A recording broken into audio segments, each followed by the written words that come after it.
Sài Gòn hang rồi thuê là có tiêu rồi. Nó có thấp rồi, đá Sài Gòn. Có con nhà có đứa đứa à? Có con nhà có đứa đứa. Rồi đứa rồi chả. Có con nhà có bao đứa đứa. Cá liền nữa, lan. Có chơi ra rồi ạ. Lan của. Chỉ là giờ thì đúng là chỉ là rồi. Cá liền thấy mà. Ra có đứa đứa. Nhắc bây giờ lúc mà tôi to thì tôi đi xa thế mà đâu rồi. Lo tới là sao phải lo.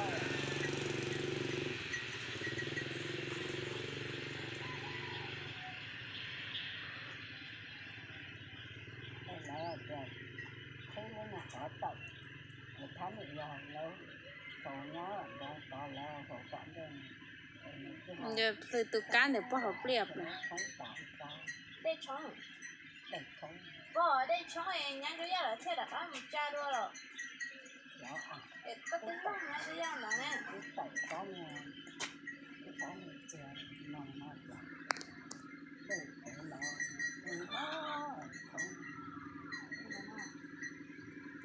nó lên thôi lại là thấy mình.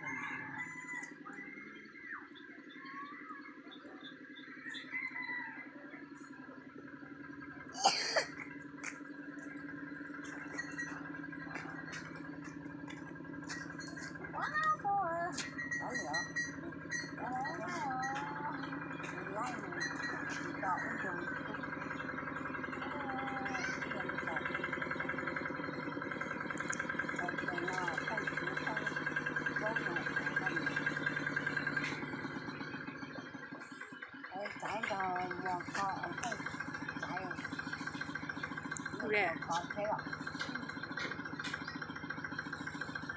Cậu là thì Dạ này. hả? Còn tới ví là thì chưa? Chỗ là thì sao? Chỗ là thì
hình lá xua.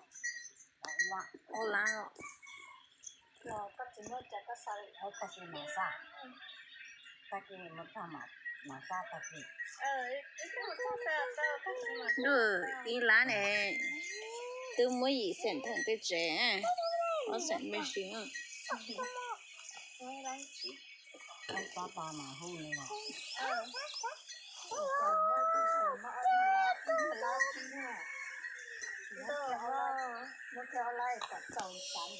ôi yo muốn ta sao muốn ta là xíu đâu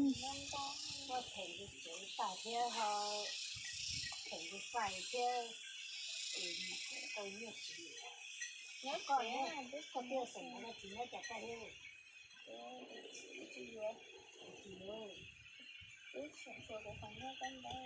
là thì lộ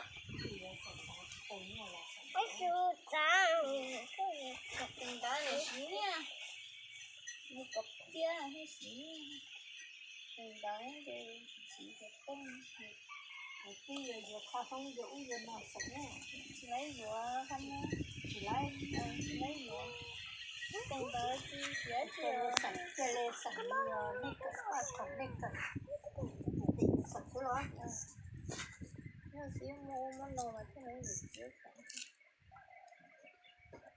nên tụi nó không mò cho họ nếu nó nói gì mỗi lần nó chỉ lo cái để dân có một cái này có một san đó là mình bỏ san liền một đi rồi này chị bảo tránh nhiều sa cho một cái sao thì nếu mà lấy nó nhưng sao mình đâu không bị cái chứ nếu nó chỉ cái chứ nó mà muốn giải quyết nó mình cho mình chỉ là chắc nhớ thì liên là mới chỉ lần này nếu một chỉ không thể thể nữa chú cô tôi một cái phải xin chào rất là tiếc phải không sao từ lâu rồi kì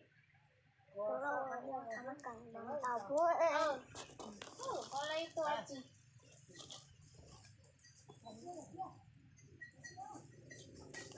nhưng mà sẽ nhớ lấy tôi chị thật rẻ canh sữa cứ để đấy cho chúng ta